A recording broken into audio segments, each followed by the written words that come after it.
शैतान बाज लोगों के जहनों में ये वसवसा डालता है कि मैं तो दीन के करीब हो रहा हूं, अल्लाह के करीब हो रहा हूं, और मुझ पर आजमाइशें क्यों आ रही हैं। सुनो सुभान अल्लाह, अल्लाह के हबीब अलैहिस्सलातु वस्सलाम की क्या शान है। आला हजरत ऐसे ही नहीं कहते कि मैं निसार तेरे कलाम पर मिली यूं तो किसको ज़बान नहीं, वो सुखन है जिसमें सुखन ना हो, वो बयां है जिसका बयां नहीं। मेरे आका ने कमोबेश 1450 साल पहले ये मसला सॉल्व कर दिया।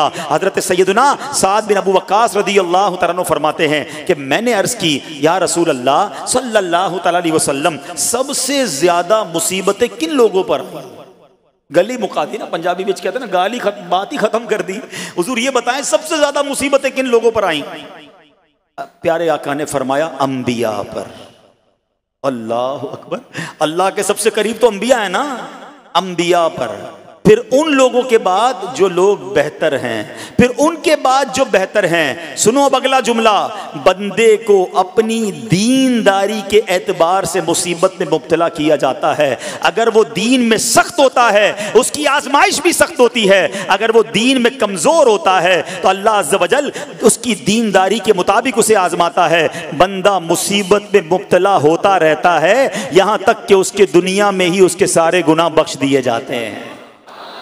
गोया अल्लाह की ये रहमत है कि बंदा बड़ा नेक हो रहा है, रब चाहता है कि इस बंदे पर आजमाइश भेजूं, मेरा नेक बंदा सब्र करे, इसके गुनाह माफ हो जाएं और मेरे पास आए तो उसको जन्नत में दाखिल कर दूं। अल्लाह अकबर। ऐ प्यारे इस्लामी भाइयों, याद रखना, अब जो मैंने एक सवाल कायम किया था ना कि यार मैं तो दीन के करीब, मैं तो अल्लाह के करीब होने की कोशिश कर रहा हूं और एक के बाद एक आजमाइश आ रही है, ये क्या है? अब एक और हदीस सुन लो, सुभान अल्लाह। हजरत सैयदना अनस रदियल्लाहु तआला अन्हु से रिवायत है, सरकारे वाला तबार, हम बेकसों के मददगार, शफीए रोजे शुमार, दो आलम के मालिक व मुख्तार सल्लल्लाहु तआला अलैहि वसल्लम ने फरमाया, जब अल्लाह अज़्ज़ व जल किसी बंदे से मोहब्बत फरमाता है, सुनना जरा गौर से, अल्लाह अज़्ज़ व जल जब अपने किसी बंदे से मोहब्बत फरमाता है या उसे अपना दोस्त बनाने का इरादा फरमाता है तो उस पर आजमाइशों की बारिश फरमा देता है। अल्लाह करीम उस पर मोहब्बत भी फरमा रहा है और आजमाइशें भी भेज रहा है। दोस्त पर आजमाइशें कौन भेजता है?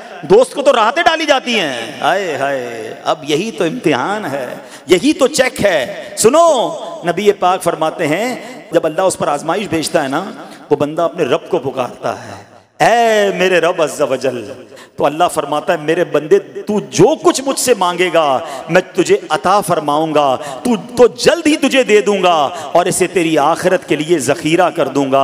सुभान अल्लाह। यानी अल्लाह वालों को आजमाया जाता है, उनके दरजात बुलंद किए जाते हैं, उनके गुनाह मुआफ़ किए जाते हैं। तो ऐ मेरे प्यारे इस्लामी भाइयों, कभी भी ये जहन में ख्याल मत लाना कि यार मैं दीन में करीब आ रहा हूँ, मेरी आजमाइशें बढ़ रही हैं। समझ लो इम्तिहान शुरू हो गया है, टेस्ट शुरू हो गया है। अब इस टेस्ट में मुझे कामयाब होना है और अल्लाह के मजीद करीब जाना है। जिंदगी में जो गुनाह हो गए हैं ये मेरे गुनाहों का इंशाअल्लाह कफ़ारा बन जाएगा, मेरे दरजात की बुलंदी का सबब बन जाएगा।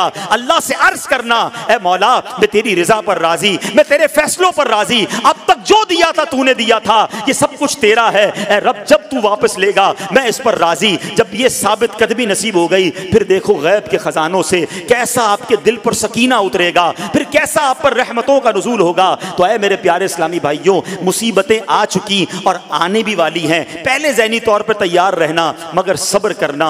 ये चंद दिनों की, चंद घंटों की, चंद लम्हों की मुसीबत है, मगर ये तुम्हारे दर्जात को बुलंद कर देगी। रब्बे करीम सब्र करने वालों को